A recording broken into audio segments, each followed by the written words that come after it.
नमस्कार, कॉलेज के online platform पर आप सभी का स्वागत है। आज हम बीए बीएड थर्ड ईयर की क्लास का अध्ययन करेंगे।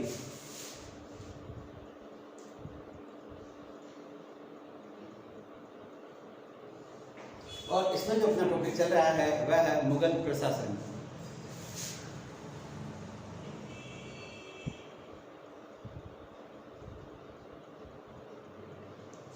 मुगल प्रशासन, और इसमें मुगल प्रशासन में भी ये है जो पार्ट सेकंड है, पार्ट द्वितीय। यानी इससे पिछले वाली क्लास में हमने मुगल प्रशासन में केंद्रीय प्रशासन को पढ़ा था। केंद्रीय प्रशासन में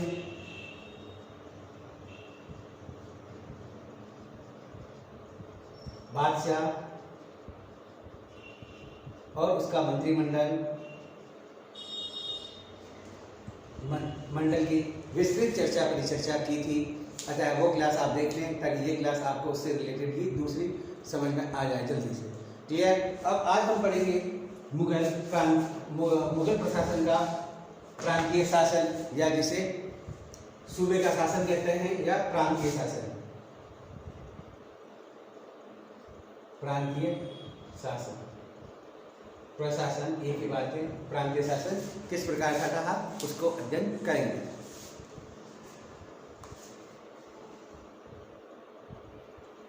provincial administration in the Mughal empire. सम्राट अकबर से पहले मुगल साम्राज्य में प्रांतीय शासन की व्यवस्था नहीं थी। अकबर से पहला मुगल सम्राट था जिसने एक विशाल साम्राज्य की स्थापना की थी। अतः इस विशाल साम्राज्य का केंद्र से शासन संभव करना नहीं था। यानी इस विशाल साम्राज्य का एक केंद्र से शासन करना संभव नहीं था। अतः उसने अपने राज्य को 8 सूबों में विभक्त 18 सूबों में विभक्त किया था। यानी अकबर के समय जो सूबों की संख्या थी वह थी 18। याद रखना बच्चों, अकबर के समय सूबों या प्रशासन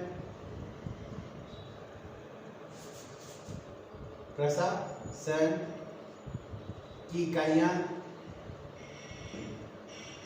18 थी। यानी सूबे या राज्य, ठीक है, यानी सूबे जैसे राज्य की संख्या 18 थी, जिनमें काबुल, मुल्तान, लाहौर, दिल्ली, आगरा, इलाहाबाद, अवध, बंगाल, बिहार, अजमेर, मालवा, गुजरात, खानदेश, बरार, अहमदनगर, उड़ीसा, कश्मीर, सिंध। कुछ विद्वानों ने इन सूबों की संख्या 15 और कुछ ने 12 मानते हैं। यानी कुछ विद्वान यहाँ इनको 12 मानते हैं, कुछ 15 मानते हैं और कुछ 18 मानते हैं। यानी यह निश्चित रूप से नहीं कहा जा सकता कि सूबों की संख्या कितनी थी। इन प्रांतों के शासन की रूपरेखा वैसी ही थी जैसी केंद्र की थी। यानी केंद्र में जिस प्रकार की व्यवस्था थी वैसे की वैसे ही व्यवस्था प्रांत में भी थी। क्लियर? पहला, सूबे का जो प्रमुख अधिकारी था वह सूबेदार कहलाता था।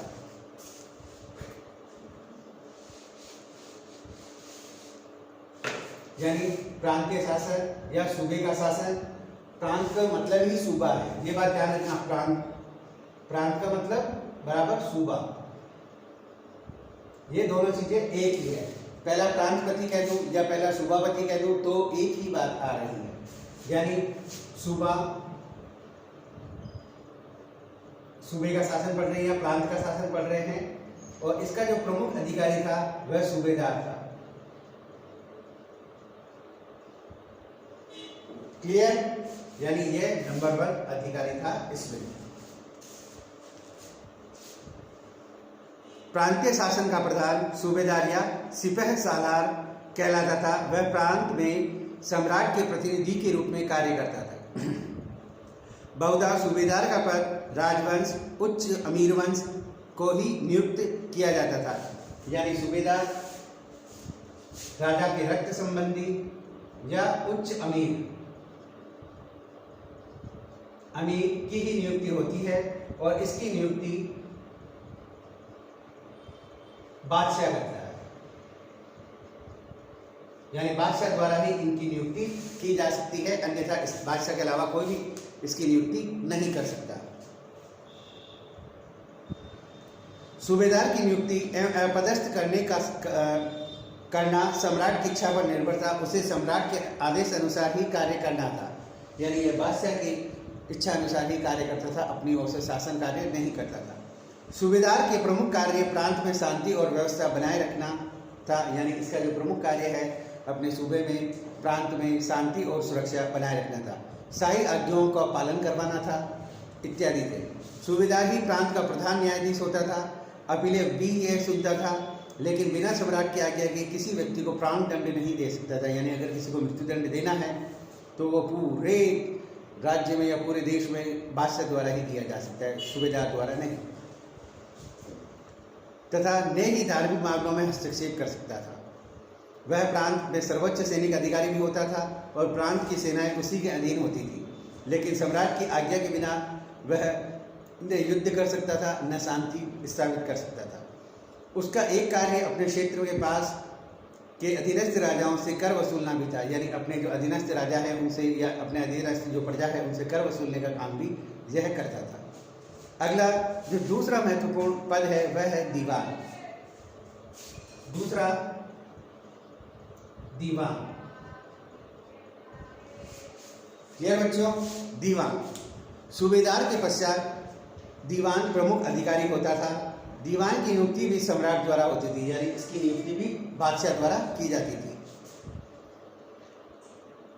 दीवान एक दृष्टि से सूबेदार का प्रतिद्वंदी होता था, यानी ये एक दूसरे के क्रॉस थे, प्रतिद्वंदी थे, क्योंकि दोनों की नियुक्ति किसके द्वारा हो रही है? बादशाह के द्वारा। तो यह एक दूसरे के प्रतिद्वंदी थे। यह सूबेदार के कार्यों की देखरेख करता है, यानी सूबेदार पर यह अंकुश रखता था, उसके कार्यों की देखभाल करता था तथा उसके कार्यों का सहयोग भी देता था, यानी इसके कार्यों सूबेदार के कार्यों को सहयोग भी देता था। दीवान का प्रमुख कार्य प्रांत के आय व्यय का हिसाब रखना था, यानी आय कितनी हो रही है, व्यय कितना हो रहा है, इसका हिसाब रखना दीवान का काम। यह अर्थ संबंधी समस्त मामलों का निरीक्षण करना था, यह अर्थ संबंधी जो मामले थे उसका यह निरीक्षण करता था। भूमि एवं लगान संबंधी सभी झगड़ों के फैसले भी यही करता था। प्रांत की गतिविधियों की संपूर्ण सूचना केंद्र को भेजना इसका प्रमुख कार्य था। क्लियर? ये दीवान जो बादशाह द्वारा नियुक्त होता था वह सूबेदार पर अंकुश रखता था, उसकी जो भी गतिविधियां हैं उनकी सूचनाएं हैं वो बादशाह को प्रेषित करता था। अगला है सद्र।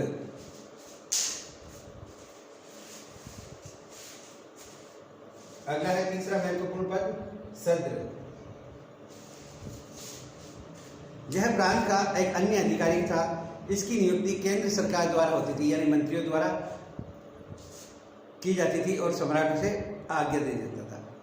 यह दान विभाग का प्रबंध करता था, अतः विद्वानों, संतों, फकीरों, दीन दुखियों, असहायों को भूमि इत्यादि दान देता था।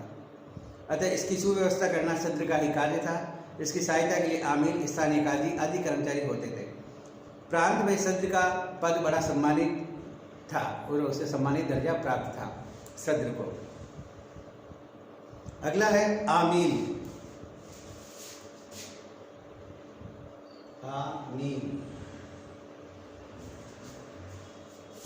आमिल का शाब्दिक अर्थ है अमल में लाने वाला या कार्यान्वित करने वाला।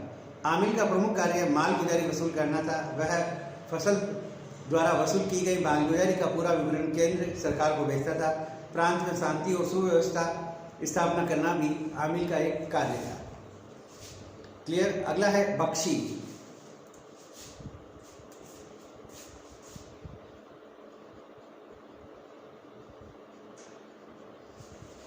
बख्शी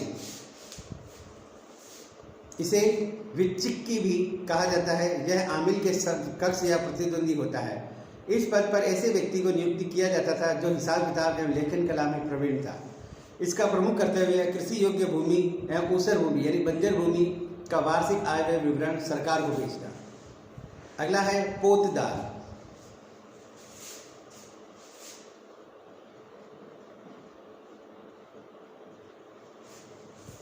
अगला है पोतदार। पोत का अर्थ होता है लगान और दार का अर्थ है वाला। अर्थात फौजदार उस अधिकारी को कहा जाता था जो कृषकों से राजस्व वसूल करके राजकोष में सुरक्षित रखे, यानी लगान वसूल करने वाला। अगला है फौजदार।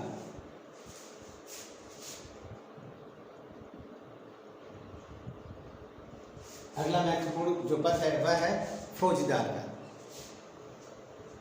फौजदार की नियुक्ति प्रांतों का सूबेदार होता था। प्रत्येक प्रांत में कई फौजदार होते थे। इनका प्रमुख कार्य विद्रोह का दमन करके शांति एवं सुव्यवस्था स्थापित करना, सूबेदार का प्रशासनिक कार्यों में मदद करना। अगला होता है कोतवाल।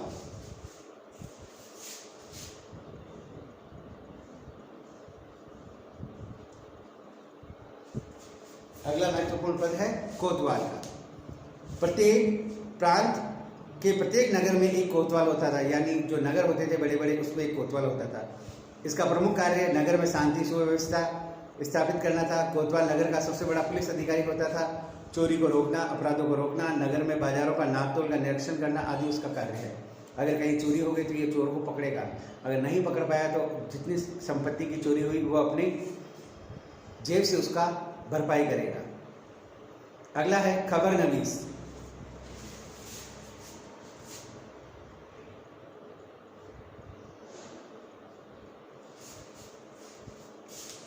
सूचनाएं लाने ले जाने के लिए सूचना वाहक होते थे। ये 4 भागों में विभाजित थे: वाक्य नवीस, सवा निहिगार, खुफिया नवीस, हर कार्य।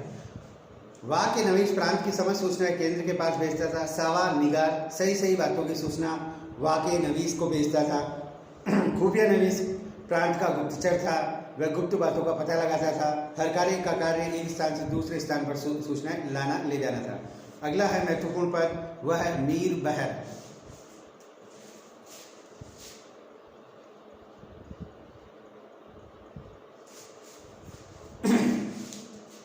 प्रांतों में मीर बहर नामक अधिकारी की नियुक्ति भी की जाती थी। इसका प्रमुख कार्य सेना को नदी पार कराना, पुलों नावों की व्यवस्था करना, बंदरगाह एवं नदियों की चुंगी की व्यवस्था करना भी इसका कार्य था। यानी नदी पार कराना, जहाज की व्यवस्था कराना, पुल बनवाना आदि कार्य इसका था। और वह बंदरगाहों और नदियों पर चुंगी भी वसूल करता था। इस प्रकार मुगल की प्रांतीय सेना व्यवस्था अच्छी थी, लेकिन फिर भी प्रांतों के कारण सम्राट के मार्ग में अनेक कठिनाइयां उत्पन्न हो जाती थी। केंद्र से आवागमन की दूरी, साधनों का अभाव, कार्य भार अधिक होने के कारण सम्राट प्रांतीय शासकों की ओर अधिक ध्यान नहीं दे सकते थे। इस कारण प्रांतीय शासक भ्रष्ट हो जाते। लेकिन यदि केंद्र नियंत्रण होता तो वह प्रांतीय शासक योग्यपूर्वक शासन करता थे। अकबर के सामने शासन प्रबंध की सूझबूझ उसके उत्तराधिकारियों में नहीं थी, यानी अकबर जितना इनकी देखभाल करता था अन्य शासक नहीं कर पाया, जिसके फलस्वरूप प्रांतीय सरकार पर केंद्र का नियंत्रण हट गया और हटता ही चला गया। आगे जाके ये अलग अलग प्रांतों की स्थापना हो गई, जिनका अध्ययन हमने पिछली क्लासों में किया है। इस प्रकार हम देखते हैं मुगल जो प्रशासन व्यवस्था थी उसको मैंने आपको बताया, यानी मुगल प्रशासन प्रांतीय व्यवस्था। प्रांतीय शासन व्यवस्था में ये था, प्रांत कोई 12, कोई 15, कोई 18, कोई 21 भागों में विभक्त हो गए थे आगे चलकर, और ये अलग अलग सूबे थे, प्रांत थे। और इसका जो प्रमुख अधिकारी था सूबेदार था, जिसकी नियुक्ति सम्राट करता था। दीवान दूसरा प्रमुख पद, इसकी नियुक्ति भी बादशाह द्वारा की जाती थी। फिर सद्र, आमिल, बख्शी, पोतदार, फौजदार, कोतवाल, खबरनवीस, मीर बहर आदि प्रमुख अधिकारी थे जो प्रांतीय शासन में अपना कार्य करते थे। इस प्रकार हमने एक विस्तृत केंद्रीय प्रांतीय प्रशासन की रूपरेखा आपको दिखाई। आप उसको निश्चित रूप से याद करेंगे। आगे हम पढ़ेंगे मुगल साम्राज्य में स्थानीय शासन।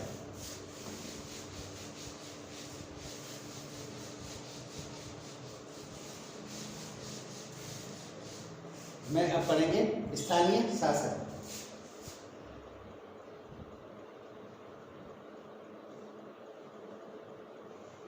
यानी ये कैसी व्यवस्था हो गई, ये पूरा का पूरा केंद्रीय प्रशासन।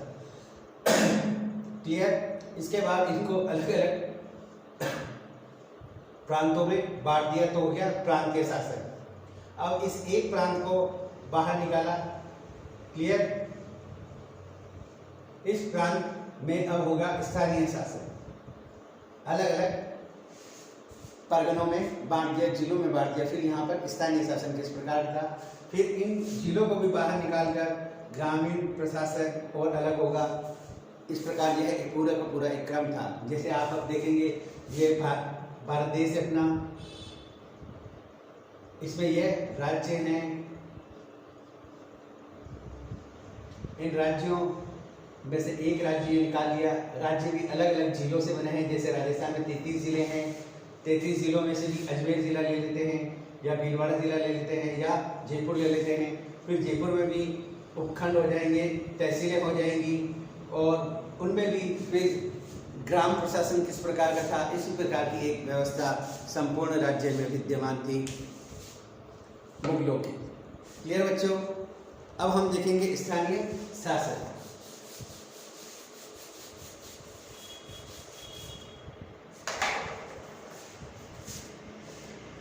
शासन की सुविधा की दृष्टि में प्रांत 3 भागों में विभाजित थे, यानी एक प्रांत 3 भागों में विभाजित है, सरकार, परगना और ग्राम। यानी स्थानीय शासन में सरकार,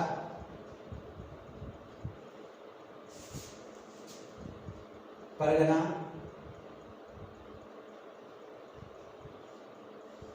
और ग्राम, 3 प्रकार की व्यवस्था थी। यानी ये आपका हो गया जिला, जिले के बाद में हो गया तहसील, तहसील के बाद में हो गया गांव, या और भी कुछ कह सकते हैं, वो तो जनरली मैं एक याद करने की दृष्टि से आपको बता रहा हूँ।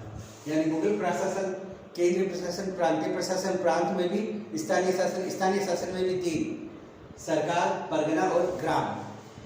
अब पहले हम देखेंगे सरकार का प्रशासन, यानी पहले वाली का प्रशासन जो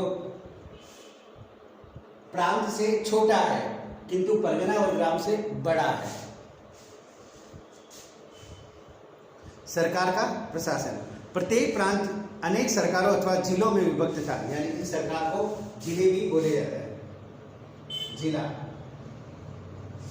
सरकार का मतलब क्या हो गया? जिला भी जिलों में विभक्त था। प्रत्येक सरकार का सबसे बड़ा अधिकारी फौजदार होता था, यानी इसका जो प्रमुख अधिकारी था वह फौजदार था।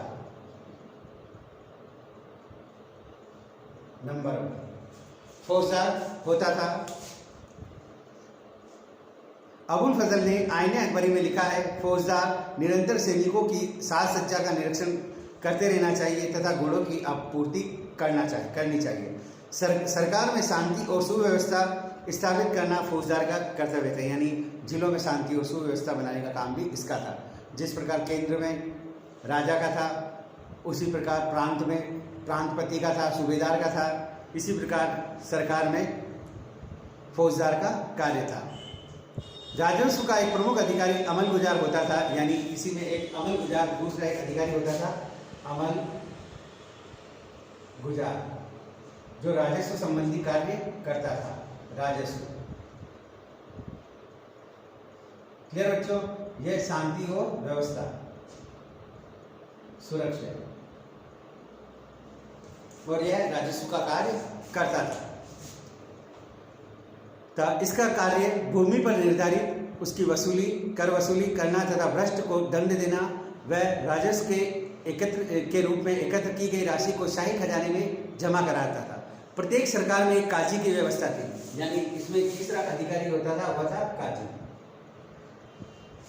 क्लियर? व्यवस्था थी। काजी की नियुक्ति सत्र के द्वारा होती थी।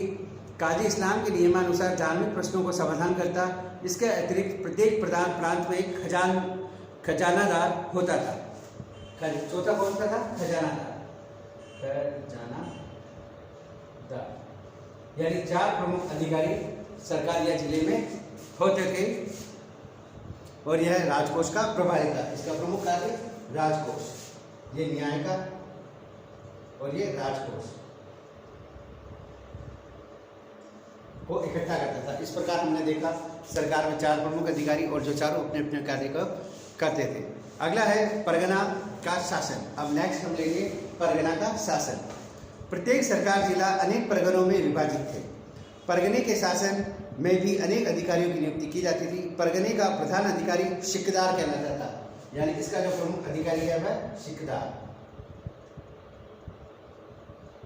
नंबर सिकदार होता था, जो परगने में शांति और सुव्यवस्था बनाने का काम करता था, यानी जो यहाँ पर फौजदार कर रहा है वही परगने में सिकदार कर रहा है, शांति और सुरक्षा। उत्तरदायी था। इसके अतिरिक्त यह परगने में फौजदारी मुकदमे का निर्णय करने का न्यायाधीश भी था, यानी मारपीट लड़ाई झगड़े के जो निर्णय देते थे वह भी यही देता था।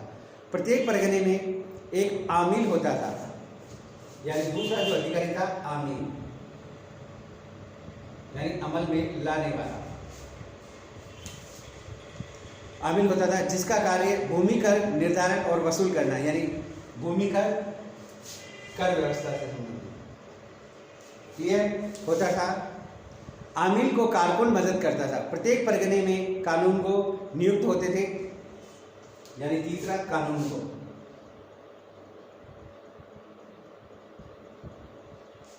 को नियुक्त होते थे, जो उपज तथा जमा एवं बकाया धनराशि का विवरण रखते थे, यानी उपज बकाया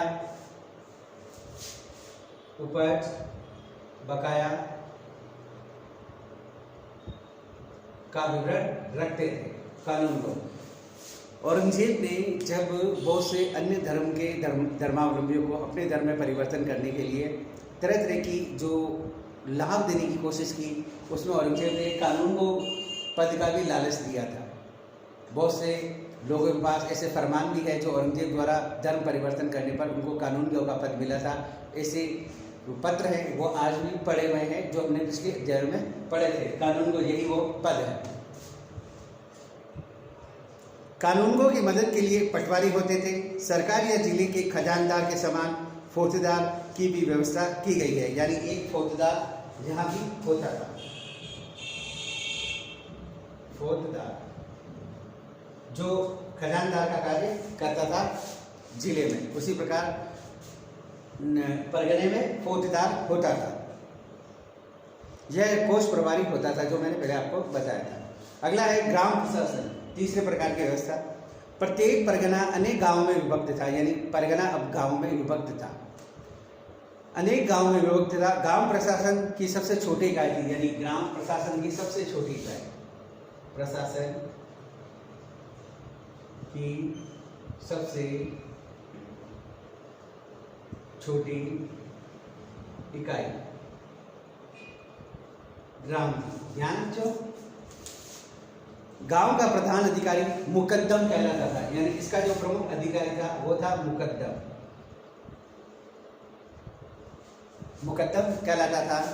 जो गांव का मुखिया होता था, इसका प्रमुख कार्य लगान वसूल करना, गांव में शांति और सुरक्षा स्थापित करना, सरकारी कर्मचारियों की मदद करना। गांव के दूसरे अधिकारियों पटवारी कहलाता था, यानी इनके नीचे और पटवारी होते थे। पटवारी होते थे। भूमि के लगान से संबंधित रजिस्टर रखता था। यह राजस्व विभाग का सबसे छोटा अधिकारी था, किंतु ग्राम प्रशासन में इसका अत्यधिक महत्व था। इस प्रकार हमने मुगलों की जो व्यवस्थाएं हैं उनको विस्तृत रूप से हमने देखा। स्थानीय शासन में सरकार, परगना, ग्राम, इनकी विस्तृत चर्चा परिचर्चा आपके सामने की। नेक्स्ट अब हम बात करेंगे मुगलों की राजस्व व्यवस्था, यानी revenue administration of the Mughal, मुगलों की राजस्व व्यवस्था। इसके बारे में भी चर्चा परिचर्चा इसी में कर लेते हैं। इसमें मैंने दो तो कर दिया आपके, एक तो प्रांतीय शासन, एक स्थानीय शासन। ध्यान रखना बच्चों, इन सभी को गौर से, ये चीज़ें अक्सर जीके में भी पूछी जाती है, जो आपके सामने मैंने एक डायग्राम के माध्यम से समझाई है, और ये निश्चित रूप से आपके काम आएगी।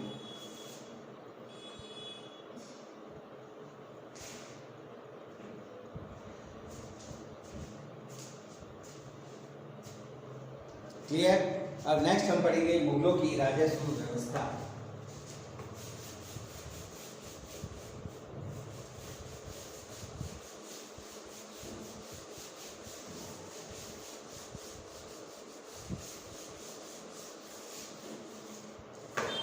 मुगलों की राजस्व व्यवस्था।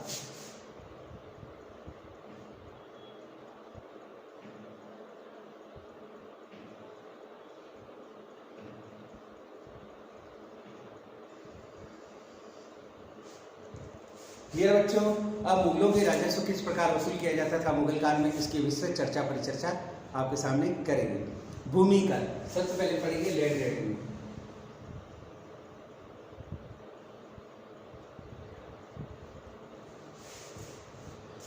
भारत प्राचीन समय से ही एक कृषि प्रधान देश रहा है, अतः कृषि का अर्थ ही यहाँ का प्रमुख साधन है, यानी कृषि ही यहाँ अर्थ का प्रमुख साधन है धन कमाने का।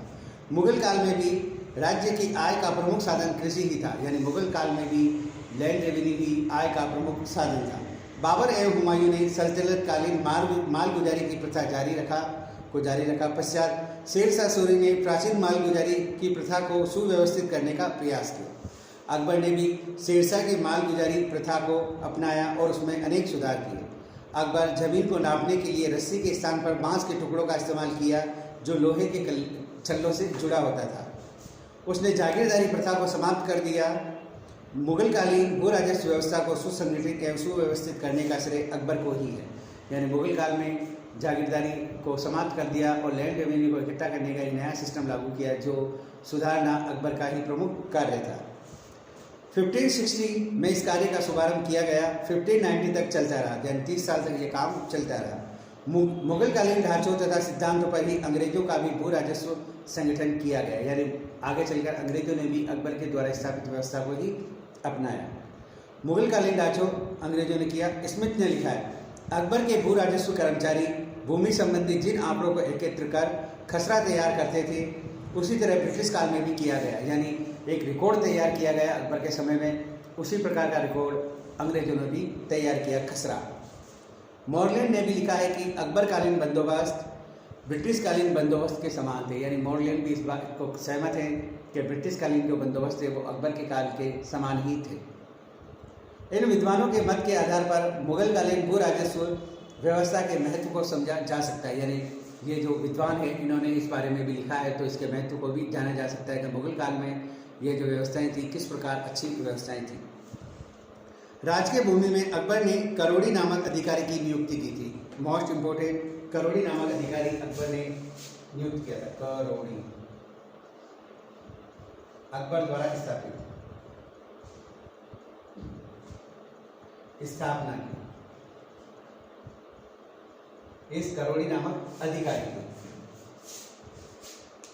जिसने अपने समस्त अधिकार क्षेत्र में सीमा को निश्चित करना था, लगान के विभिन्न साधनों का लेखा करना था तथा प्रत्येक फसल का लेखा करना था इत्यादि। करोड़ों की मदद हेतु कारकुन, पोतदार, अन्य अधिकारी थे।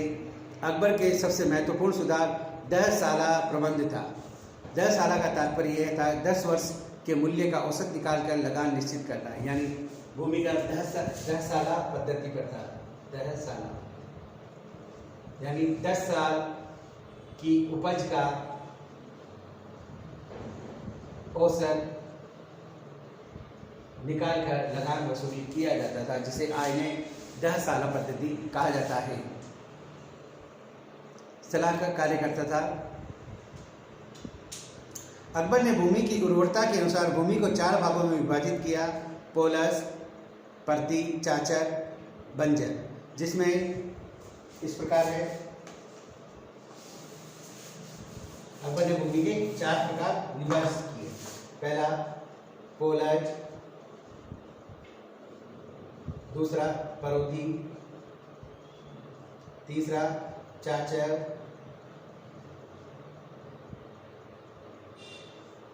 और चौथा बंजर, जिसे उसर भी कहा जाता है। उसर क्लियर कहा जाता है। पोलस उत्तम श्रेणी, निम्न श्रेणी 2 भागों में विभाजित थी। पोलस भी उत्तम और निम्न।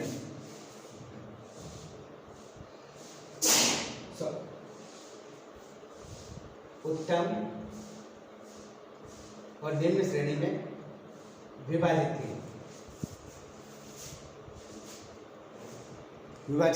फिर पड़ोती उत्तम और निम्न श्रेणी में विभाजित थी। पड़ोती भी उत्तम और निम्न में विभाजित थी।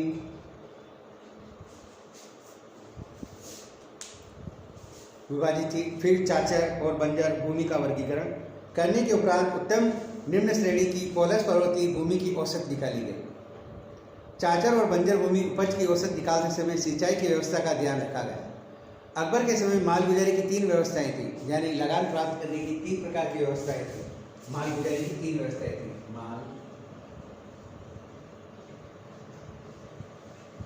गुजारी की 3 प्रकार की व्यवस्थाएं थी, जिनमें गल्ला बख्शी, नस्क और जास थी। गल्ला बख्शी, नस्क और जास थी।